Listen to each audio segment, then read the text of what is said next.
특세로 두 얼굴을 가진 성도님들이 많아졌습니다. 이 시간 여러분의 얼굴에 광채가 나는데 조명은 좀 어둡네요. 주님께서 주시는 그 은혜 가운데 주님 주시는 특세를 통한 은혜의 영광의 광채를 바라는 여러분의 삶이 되시기를 바랍니다. 저는 대학 시절 이곳에 수요일마다 와서 예배 드린 기억이 납니다. 당시 한국의 최고의 명문대학을 다녔는데요. 총신대학교라고. 수요일마다 교육자들이 앉으시는 뒷자리에 앉아서 그때 뭐 교육자 자리인 줄도 모르고 이 시간을 참 사모했었습니다. 그러면서 나도 이런 아름다운 강단에, 그때는 여기 강단이 위에 우뚝 서 있었거든요. 참 말씀 전하는 그런 은혜가 있으면 좋겠다.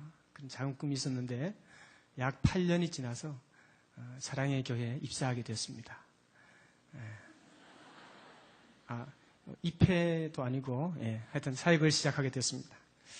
그리고 주일학교 사역을 참 열심히 했는데 새벽 기도와 뭐 다른 집회들은 했지만 수요 강단에는 사역을 시작한 지 8년 만에 이곳에 서게 되었습니다. 저기서 여기까지 오는데 16년이 딱 걸린 거예요. 처음 왔을 때 참 이렇게 서먹서먹하고 그래도 옆에 분하고 인사를 하려면 생글생글 사랑의 교인인 척하면서 인사를 하고, 근데 인사시키는 게 참 싫었어요. 이 시간 옆에 분 가면 인사하도록 하겠습니다. 이 시간 귀한 은혜의 시간 되기를 바랍니다. 우리 옆에 좌우 분들과 인사하겠습니다. 오늘 말씀은 이스라엘 백성이 출애굽해서 40년 동안 광야 생활을 마친 뒤에 이제 약속의 땅, 젖과 꿀이 흐르는 땅, 가나안 땅을 들어가기 그 앞에 모세가 모든 이스라엘 백성들을 불러놓고 말씀하는 유언과 같은 말씀입니다. 저는 주일학교 사역을 하고 이제 원래부터 목양 사역을 시작했는데 많은 성도님들을 보면서 참 삶의 여러 가지 어려움과 기쁨들을 같이 하는 시간들을 가졌습니다. 그리고 여름에는 방글라데시와 태국의 단기 선교를 통해서 참 많은 은혜들을 누렸습니다. 그리고 이제 선교 때문에 휴가를 뒤로 하고 와서 이제 휴가를 준비하는데 갑자기 한 통의 전화가 왔어요. 그 전화는 너무 아름답게 사역하던 그 순장님 중에 한 분이 갑자기 교통사고가 났다는 거예요. 그래서 어떤 사고입니까? 오토바이 교통사고가 나가지고 지금 위급하다고 그럽니다. 지금 무의식 상태고 중환자실에서 지금 수술실이 없어서 다른 곳에 수술하러 간다는 그러한 소식을 전해 들었습니다. 저는 계획된 휴가를 취소하고 그 수술실로 바로 달려갔습니다. 그 앞에서 문을 잡고 눈물을 흘리면서 기도했습니다. 하나님 이럴 수가 있습니까? 며칠 전까지만 해도 같이 사역을 하고 함께 운동을 하고 주의 말씀을 나누고 함께 기도했던 집사님인데 3살짜리, 6살짜리 꼬마를 두고 얼마 전에 진 빚 보증 때문에 빚을 갚으려고 오토바이 퀵 서비스를 하면서 점심도 굴러가면서 열심히 일하는 집사님인데 그럼에도 불구하고 하나님 앞에 헌금 드리는 것은 최선을 다해서 자기 것을 아끼지 않고 너무나 풍성하게 하나님께 드렸던 그런 집사님인데 이런 일을 주실 수가 있습니까? 저는 기가 막혔습니다. 도무지 이해가 가지 않았습니다. 그런데 이 일뿐만이 아니었습니다. 믿음 좋은 집사님 가정에 사랑하는 누님이 폐암 말기가 걸렸다는 소식도 들었습니다. 그리고 신방을 했습니다. 평온한 가정에 아내가 갑작스럽게 암 수술을 하는 일도 경험했습니다. 암 선고를 받고 다시 믿음을 시작해서 지금도 암과 투병하는 성도님들도 여러분 계십니다. 경제적으로 힘들어서 사업을 포기한 형제도 있습니다. 빚을 갚지 못해서 부채가 있어서 구속되는 형제도 있었습니다. 이혼을 당해서 눈물로 한숨 짓는 그런 성도의 눈물도 만나게 되었습니다. 이렇게 답답하고 크고 작은 삶의 문제들 앞에서 우리 많은 성도님들은 신앙의 정체성이 흔들리는 아픔을 경험합니다. 저 같아도 그러한 상황에서는 견디기 힘든 그러한 고통입니다. 하나님 어디 계십니까? 좋으신 하나님, 정말 좋으신 하나님 맞습니까? 도대체 나에게 이런 시련을 주시는 이유가 무엇입니까? 저는 말씀을 찾는 가운데 오늘 본문에서 그 해답을 조금씩 찾기 시작했습니다. 이스라엘 백성은 이집트 노예로 430년을 살았습니다. 애굽에 처음 오게 된 것은 야곱의 70가족이 이주를 해서 약 400여 년이 지난 이후에는 이들이 노예로 전락하게 되었습니다. 하나님 그들을 불쌍히 여기시고 아브라함과 맺었던 약속을 기억하셔서 그들을 출애굽하기로 결심하셨습니다. 가기 싫다는 모세를 설득해서 모세에게 마술도 보여주면서 지팡이를 던지면 뱀이 되고 하고 손을 옆구리에 넣으니까 문둥병이 되게 하고 말이죠. 물이 피로 변하는 그 마술도 강섭리 안 받고 보여주시면서 설득을 했는데 모세가 계속 거부를 하는 거예요. 반은 회유하고 반은 협박하면서 하나님은 아론을 붙여서 지도자로 삼으셨습니다. 그리고 10가지 재앙을 통해서 이스라엘 백성을 탈출시키는 드라마와 같은 이야기들을 펼쳐내십니다. 못 보낸다는 바로는 10번째 장자가 죽는 재앙 앞에서 두 손 들고 이스라엘 백성들을 풀어주게 됩니다. 여러분 200만 명의 백성이 그 애굽을 탈출하는 광경을 생각해 보십시오. 얼마나 기막힌 역전의 드라마입니까? 왜 이렇게 탈출시키십니까? 약속의 땅에 들어가기 위한 것입니다. 그것이 최종 목표예요. 그곳까지는 약 일주일이면 갈 수 있습니다. 늦게 가도 10일이면 갈 수 있는 거리입니다. 그런데 오늘 2절 말씀처럼 40년간을 광야에서 보내게 되었습니다. 2절 말씀은 내 하나님 여호와께서 이 40년 동안에 너로 광야의 길을 걷게 하신 것을 기억하라. 여러분 가나안이 준비 안 됐습니까? 광야가 너무 좋았습니까? 아닙니다. 이스라엘 백성들은 홍해를 건너기 시작하면서 하나님의 훈련을 받기 시작합니다. 쫓아오는 바로의 군대들 앞에서 하나님 앞에 마음이 흔들리기 시작합니다. 출애굽기 14장 10절에서 12절 말씀을 보면 그들이 또 모세에게 이르되 애굽에 매장지가 없으므로 당신이 우리를 이끌어내어 이 광야에서 죽게 하느냐? 어찌하여 당신이 우리를 애굽에서 이끌어내어 이같이 우리에게 하느냐? 우리가 애굽에서 당신에게 구한 말이 이것이 아니뇨? 이르기를 우리를 버려두라. 우리가 애굽 사람을 섬길 것이라 하지 아니하더냐? 애굽 사람을 섬기는 것이 광야에서 죽는 것보다 낫겠노라. 여러분 이게 말이 됩니까? 노예로 살던 백성들을 자유의 몸으로 가나안의 축복 가운데 예비된 백성 삼으셨는데 왜 애굽을 탈출시켰느냐? 왜 노예에서 풀어주었느냐? 차라리 애굽으로 돌아가는 게 낫겠다. 하나님의 역사를 보면서도 이스라엘 백성은 아직도 믿음이 연약했습니다. 하나님은 인내하시고 홍해를 가르셨습니다. 수르 광야에서 마라에서 물이 떨어지자 하나님을 원망했습니다. 신 광야에서 양식이 떨어지자 하나님 앞에 불평을 했습니다. 애굽 땅에서 고기 가마 곁에 앉았던 때와 떡을 배불리 먹던 때에 여호와의 손에 죽었다면 좋았을 것을 너희가 이 광야로 우리를 인도하여 내어 이 온 회중으로 줄여 죽게 하는도다. 하나님은 그때도 참으셨습니다. 그리고 만나를 보내주셨습니다.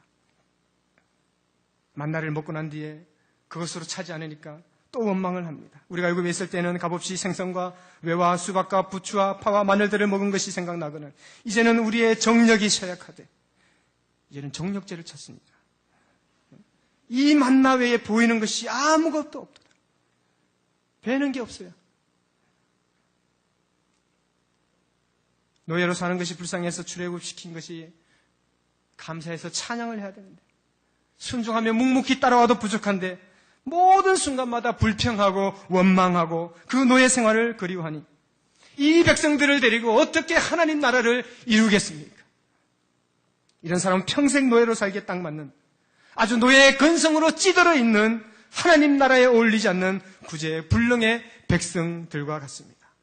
하나님은 가데스 바네아에서 12명의 정탐꾼을 보내게 됩니다. 그런데 여호수아와 갈렙을 제외하고 모든 10명의 정탐꾼들은 우리가 그들 앞에 메뚜기와 같아서 그들을 공격할 수 없다라고 의심의 고백을 합니다. 그때 이스라엘 백성들은 온 회중이 소리를 높여 부르되 밤새도록 백성이 곡하였더라. 이스라엘 자손이 다 모세와 아론을 원망하며 온 회중이 그들에게 이르되 우리가 애굽 땅에서 죽었거나 이 광야에서 죽었다면 좋았을 것을 어찌하여 여호와가 우리를 그 땅으로 인도하여 칼에 망하게 하려 하는고 우리 처자가 서로 잡히리니 애굽으로 돌아가는 것이 낫지 아니하랴. 여러분, 소리를 높였다는 것은 찬양했다는 얘기가 아닙니다. 부르짖었다는 것은 기도했다는 얘기가 아닙니다. 밤새도록 통곡하며 하나님을 원망하며 지도자를 불신했다는 것입니다. 죽어가는 민족, 평생 노예로 살아야 하는 히브리인을 구해준 그 대가가 불평입니까? 다시 노예로 가자는 것입니까? 지금까지 하나님이 함께 하신 모든 일들은 있고 또 다른 두려움의 원망과 불평을 하고 있는 이스라엘 백성들을 보면서 하나님은 결심하셨습니다. 이 상태로는 안 되겠다. 선택한 백성에 대해서 훈련을 결심하셨습니다. 그래서 민수기 14장 34절에 이런 말씀을 주셨습니다. 민수기 14장 34절 우리 같이 읽도록 하겠습니다. 너희가 그 땅을 탐지한 날 수 40일의 하루를 1년으로 환산하여 그 40년간 너희가 너희의 죄악을 짓지니 너희가 나의 싫어버림을 알리라 하셨다. 여러분, 이 가데스 바네아의 정탐꾼 파송 사건을 통해서 정탐한 40일을 1년으로 환산해서 40년간을 하나님은 훈련 프로그램으로 시작하셨습니다. 가나안 땅을 차지하는 축복을 주셨지만 주어도 관리할 수 없는 그들의 연약한 영적 상태를 보시고 하나님은 연단시키기 위해서 40년을 허락하셨던 것입니다. 여러분, 우리는 어떻습니까? 죄와 허물로 죽었던 자들입니다. 하나님의 진노의 자녀였습니다. 그러나 예수 그리스도께서 인간의 비천한 몸을 입고 낮고 천한 이곳에 오셨습니다. 십자가에 죽기까지 복종하시며 우리를 천국 백성 삼아 주셨습니다. 우리는 죄와 죽음에서 생명과 은총을 입게 되었습니다. 그분은 나의 죄를 위해 피 흘려 돌아가셨습니다. 나를 살리기 위해서 모든 고통을 달게 해주신 분이십니다. 하나님과 원수된 우리들을 하나님의 천국 백성 삼아주시기 위해서 모든 고통을 감당하시고 즐겨 십자가를 선택하신 분이십니다. 그 귀한 은총의 우리의 모습은 어떻습니까? 지옥에서 건져주신 것만 생각해도 감격하고 몇 날을 하나님 앞에 감사하고 찬양해도 부족한데 노예에서 해방시킨 것, 죄에서 자유롭게 하신 것 평생토록 감사해도 지루하지 않을 텐데 하나님의 거룩한 천국의 시민을 삼아주신 것, 그 축복을 영원토록 찬양해도 부족할 텐데 우리는 조금만 어려워도 하나님 앞에 불평이 나옵니다. 내게 고난이 오면 이스라엘 백성들처럼 원망을 쏟아붓습니다. 어려움이 오면 그동안에 감사한 것 생각하기 전에 나에게 없는 것, 부족한 것만 바라보면서 축복하신 하나님 앞에 원망을 부어놓습니다. 여러분, 우리는 삶에서 변화되고 있습니까? 하나님 말씀으로 내가 변화되어야 하는데 변화될 사람은 자신이면서 남편과 아내, 우리 자녀들을 바라보면서 원망을 합니다. 잘 되면 내가 한 것이고 잘 안 되면 하나님 앞에 원망을 하고 가족들에게 원망을 합니다. 뭐든지 잘 되고 합격하고 당첨하고 그래야만 하나님이 살아계신다고 얘기를 합니다. 그리고 옛생활을 그리워하며 즐겁게 놀고 쾌락을 즐기던 것을 그리워합니다. 인격은 좀처럼 변하지가 않습니다. 한결같이 믿기 전의 모습과 똑같습니다. 우리의 인격과 성격은 어떻습니까? 사람마다 성격이라는 분이 있고 성질이라는 분이 있고 성깔이라는 분이 있어요. 교회를 다니면서요, 제가 가끔 축구를 하면서 막 욕을 하면서 축구하시는 분이 있어요. 그리고 예배 은혜롭게 드리고 주차 빠지고, 주차 이제 파킹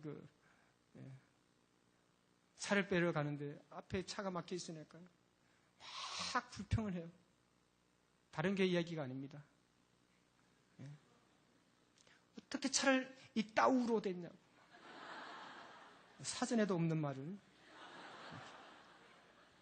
아직 우리는 그렇게 변화되기 먼 그러한 삶의 모습 가운데 살아가지 않습니까? 주님, 어려운 일을 당할 때마다 주님 왜 이러십니까? 왜 못 살게 구십니까? 제가 뭘 잘못했습니까? 이러시면 저도 방법이 있습니다. 조금만 더 그러시면 교회 안 다닙니다. 우리는 아직 멀었습니다. 정말 멀었습니다. 하나님은 그저 구원을 주셨지만 그 상태로는 천국 시민의 자격이 안 되는 것을 너무도 잘 알고 있습니다. 하나님은 하나님의 나라의 법, 하나님의 생활 양식, 하나님이 원하시는 높은 품격을 위해서 우리를 다듬으시기 시작합니다. 우리를 광야로 이끌어 가시는 것입니다. 광야는 어떤 곳입니까? 인생의 광야는 첫째, 낮아지는 훈련 과정입니다. 오늘 2절 말씀을 다시 우리 같이 보도록 하겠습니다. 2절 말씀, 내 하나님 여호와께서 이 40년 동안에 너로 광야의 길을 걷게 하신 것을 기억하라. 이는 너를 낮추시며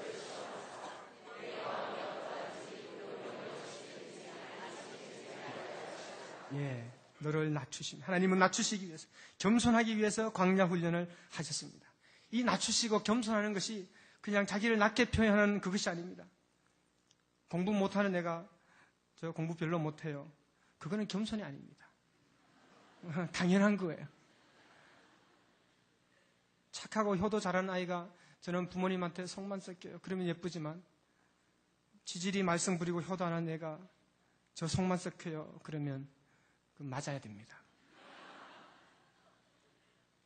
이스라엘 백성들은 노예입니다. 더 이상 낮아질 데가 없는 존재예요. 유랑민입니다. 겸손할 구색이 없어요. 그런데 왜 이 광야에서 낮추신다고 얘기를 하십니까? 그것은 자기의 정체성을 잊어버리고 자기의 삶의 주인이 하나님이 아니라 자기라는 그런 근본적인 교만이 있기 때문입니다. 쉽게 말해서 자기의 주제 파악을 못하는 거예요. 노예로 매맞고 살다가 자유인이 되었으면 하나님 앞에 끔뻑 짚고 감사하며 살아야지. 자기의 민족, 인생의 주인이신 전능하신 하나님 앞에 순종하며 살아야지. 어디 하나님 앞에 따지고 덤빕니까? 여러분, 군인이 되려면 훈련소에 들어갑니다. 훈련소의 정문에서는 가족들과 손을 흔들면서 여유 있게 인사를 합니다. 걸음도 제각각이고 껌을 씹고 들어가기도 합니다. 그러나 코너를 돌면 조교의 얼굴이 달라집니다. 조금 전까지 빙그레 웃던 조교가 인상을 찌그리면서 앉아 일어서 행복 끝 불행 시작 복창을 합니다. 그때부터 완전히 달라지는 거예요. 모든 것이 훈련입니다. 걷는 것도 훈련이에요. 걸음만 뗀 지가 언제인데 다시 걸음 거리부터 다시 하나 둘 맞춰서 걷습니다. 뛰기 시작합니다. 앉는 것도 훈련이에요. 쉬는 것도 훈련입니다. 잠자는 것도 훈련이에요. 한 줄로 쫙 맞춰서 자야 돼요. 그리고 자다가 훈련이라고 깨웁니다. 먹는 것도 시간 안에 먹어야 됩니다. 화장실 갈 때도 마음대로 가지 않습니다. 줄을 서서 같이 가야 됩니다. 대답 소리도 힘차게 불려야 됩니다. 치기만 해도 훈련병 이충희 그렇게 얘기를 해야 됩니다. 그런데 들어갈 때 오합지졸이던 그들이 나올 때는 훌륭한 군사가 되어서 나오게 되는 것입니다. 진정한 군인으로 거듭나기 위해서는 모든 명령을 지키고 자기를 절제하며 순발력 있게 대응하는 것을 배웁니다. 내 마음대로 하는 것이 아니라 그야말로 낮아지는 훈련을 하게 되는 것입니다. 계급은 당연히 낮습니다. 그러나 자기 정체성에 맞는 그 신분에 맞는 겸손한 언어와 행동과 복종을 배우는 것입니다. 훌륭한 군인이 되려면 완전히 바짝 엎드려져야 하는 것입니다. 우리는 우리의 삶에서 하나님이 주되심을 인정하고 있습니까? 내가 결정하기 전에 하나님 앞에 기도하고 결정합니까? 어려움이 닥칠 때 원망하기보다 하나님 앞에 자신을 조용히 되돌아봅니까? 낮아져야 합니다. 겸손해야 합니다. 자기를 내세우는 것이 아닙니다. 그럼에도 불구하고 우리는 우리 자신을 내세우고 내 공로를 내세우고 늘 인정받으려고 합니다. 저는 오랫동안 주일학교 사역을 했기 때문에 제가 목사인지 모르는 사람이 많습니다. 어떤 사람은 저를 총각으로 보는 사람도 있어요. 가끔씩 저한테 형제님 이렇게 얘기합니다. 그럼 기분이 이상하다가도 그래, 나는 자매가 아니야. 형제가 이렇게 위로를 하죠. 그리고 자주 우리 교회 직원들도 그러고요. 지난 한 7년 동안은 그랬습니다. 집사님 이렇게 얘기를 해요. 그래, 집사는 아니지만 그래, 내가 집을 사도 집사는 안 되는데 가끔 들으면 어때? 그러나 내 마음으로는요, 나는 목사인데 나를 몰라주는 게 서운한 거예요. 세상에는 두 가지 부류의 사람이 있다고 생각합니다. 이충희를 아는 사람과 이충희를 모르는 사람. 교회 일을 하면서도 인정받고 싶어요. 제가 옥하남 장학회를 하면서 뒤에서 돕는 일을 조금 했는데, 저 뒤에서 옥하남 장학회 출범 예배 드릴 때 앞에서 그 장로님이 이렇게 간략하게 소개를 하면서 그동안 이충희 목사님 수고했다 이 얘기를 하시더라고요. 저도 모르게 미소가 막 내 안에 막 그런 마음이 있어요. 사실 우리 교회 일은요 숨어서 하거든요. 우리 길성훈 목사님 특세 TFT 맡으면서 지금 잠도 안 주무시고, 저도 사실 비몽사몽간입니다. 단 TFT 우리 목사님들과 모두 애써서 그렇게 숨어서 일하는데, 우리 대각성 전도 집회 얼마 남지 않았지만 우리 김철수 목사님, 국어책에 즐겨 들었던 김철수 목사님 고생을 많이 하시는데 드러나지를 않아요. 숨어서 다 이래요. 그런데 저는 아직 내 이름이 나타나기를 즐겨하고 있다는 거죠. 좋아한다는 거죠. 길 목사님과 김 목사님 아주 기뻐서 웃고 계시네요. 우리 안에 그런 모습이 있다는 거예요. 내가 나타나는 것, 내가 높아져야 하는 것, 때로는 하나님의 자리에 내가 일어서 위치하려고 하는 그런 교만함이 있습니다. 하나님의 훈련 가운데 깨어지기를 소망합니다. 우리 공동체 안에서도 직장에서도 낮아지기를 원합니다. 가정 안에서도 묵묵히 참고 인내하고 성격도 언어도 절제하며 겸손해지기를 원합니다. 하나님은 겸손으로 하나님 말씀에 순종하는 삶을 살기를 원하시기 때문입니다. 인생의 광야는 또 어떤 것입니까? 하나님을 만나게 하는 것입니다. 신명기 8장 12절부터 우리 같이 말씀을 보겠습니다. 신명기 8장 양이 번성하며 내 은금이 정식되며 내 소유가 다 풍부하게 될 거야. 두렵건대 내 마음이 교만하여 내 하나님 여호와를 잊어버릴까 합니다.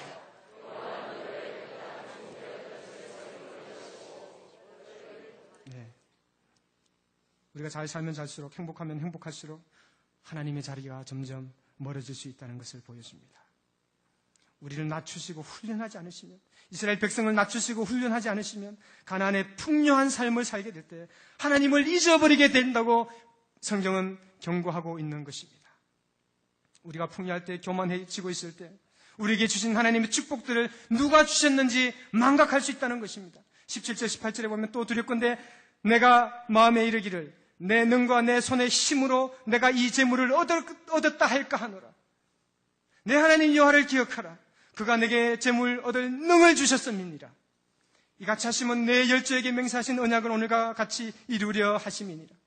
우리에게 부를 주신 것을, 풍요를 주신 것은 하나님이 우리에게 주셨다는 것을 기억해야 합니다. 제게는 8살 딸이 있습니다. 이 아이는 예쁩니다.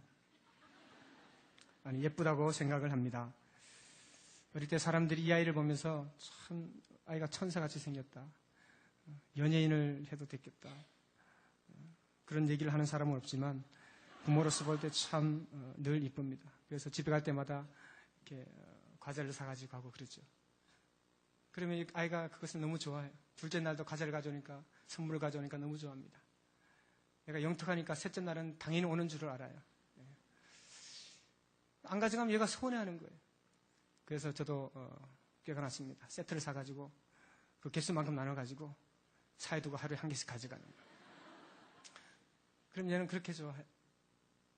그런데요, 가만히 보니까 얘가 어느 순간 아빠를 찾지 않고 선물을 찾기 시작했습니다. 아빠 왔다가 아니라 선물 왔다 그러는 거예요. 선물을 누가 주는지도 잊어버리고 자기에게 오는 그 축복들만 생각하는 그 모습이 바로 우리의 모습이라는 것입니다. 우리가 주는 건강 우리의 것이 아닐 수가 있습니다. 주신 분이 주셔야 하는 것입니다. 물질 주시는 분은 하나님이십니다. 우리가 아무리 잘 되더라도 정말 하나님을 잊어버리면 아무것도 아니게 됩니다. 우리가 아무리 어려워도 내 안에 하나님이 계시면 우리는 모든 것을 가진 자가 된다는 것을 기억해야 합니다. 셋째로 인생의 광야에서 우리는 하나님의 복을 경험하게 됩니다. 신명기 8장 15절 16절 너를 인도하여 그 광대하고 위험한 광야 곧 불변과 정갈이 있고 물이 없는 건조한 땅을 지나게 하셨으며 또 너를 위하여 물을 굳은 반석에서 내셨으며 내 열조도 알지 못하던 만나를 광야에서 내게 먹이 주셨나니 이는 다 너를 낮추시며 너를 시험하사 마침내 내게 복을 주려 하심이었느니라. 마침내 내게 복을 주려 하심이었느니라. 광야길은 힘듭니다. 너무나 고통스럽습니다. 사막길입니다. 낮에는 너무나 뜨겁지만 밤에는 너무나 추운 곳입니다. 그러나 그곳에서 이스라엘 백성들은 만나를 경험했습니다. 인도자 되시고 공급자 되시고 생명의 근원 되신 하나님을 알려주시기 위해서 하나님은 만나를 주셨습니다. 구름 기둥과 불 기둥으로 그들을 호위하셨습니다. 그래서 4절에 보면 40년 동안 내 의복이 헤어지지 아니하고 내 발이 부르지 아니하였느니라. 하나님은 광야에서 우리를 지키시는 분이십니다. 여러분, 우리가 광야에서 훈련을 받고 있습니까? 우리 육체적인 질병과 고통 가운데 신음하고 있습니까? 고난당하는 것이 내게 유익이라. 이로 인하여 내가 주의 율례를 배웠느니라. 고난을 즐기시기 바랍니다. 기도의 응답이 더디고 어려움이 생깁니까? 내가 비천에 처할 줄도 알고 풍부에 처할 줄도 알고 배고픔과 궁핍에 처할 줄도 알았던 일체의 비결을 알았던 바울과 같이 되기를 소망합니다. 이번 특세를 통해서 우리는 삶을 짓누르는 모든 문제들과 기도 제목이 응답되는 축복이 있으시길 소망합니다. 그리고 기도로 광야의 깊은 의미를 깨닫고 하나님의 원하시는 것을 깨닫고 변화되는 삶을 사시기를 소망합니다. 이 모든 삶의 과정들은 나를 연단시키는 하나님의 과정이라는 것을 깨달아야 합니다. 내가 변할 것을 찾아야 합니다. 내가 고칠 것을 찾아야 합니다. 힘들지만 이것을 지나고 성숙한 사람이 되어야 하는 것입니다. 처음에 말씀드렸던 그 집사님의 아내는 처음에 하나님의 뜻을 이해할 수가 없었습니다. 그래서 포기하기도 했습니다. 그러나 하나님은 포기하지 않으셨습니다. 일주일이 지나고 의식이 돌아오기 시작했어요.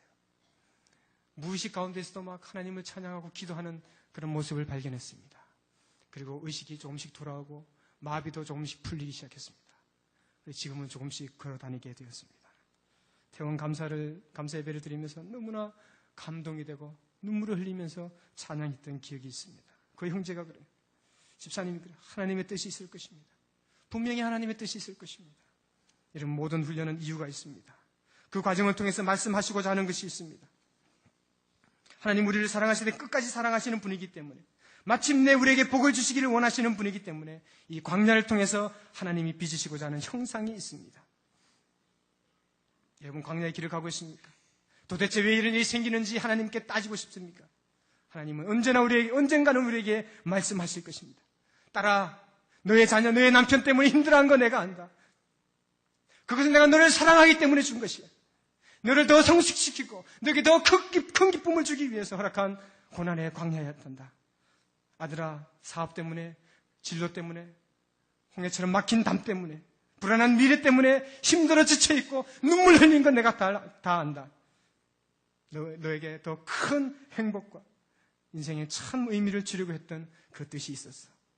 자녀야, 너 힘들고 어려울 때 내가 너를 업고 다녔어. 너 지쳐 쓰러질 때 내가 너를 붙잡았어. 너무 힘들어 눈물 지을 때 나도 같이 축복의 훈련장이기 때문입니다. 힘든 광야에서 여러분 이런 기도를 드리십시오. 하나님, 이 고난은 나의 어떤 부분을 훈련하시는 프로그램이십니까? 기도하겠습니다. 하나님, 이 삶의 여정이 만만치 않은 것을 압니다. 주님을 믿고 따르는 감격이, 그 구원이 너무 커서 모든 것이 다 된 줄 알았는데 광야 같은 어려움들 앞에서 견디기 힘든 좌절의 때도 있음을 고백합니다. 그러나 하나님이 나를 연단시키시고 점검 같은 믿음의 사람으로 세우시는 그런 깊은 뜻이 있음을 감사합니다. 믿음으로 이겨내게 도우시고 십자가까지 낮아지신 주님과 같이 낮아지게 하여 주시옵소서. 마침내 복을 주시는 영광의 면류관을 바라보며 넉넉히 이겨내는 믿음을 주시옵소서. 예수님의 이름으로 기도하옵나이다. 아멘.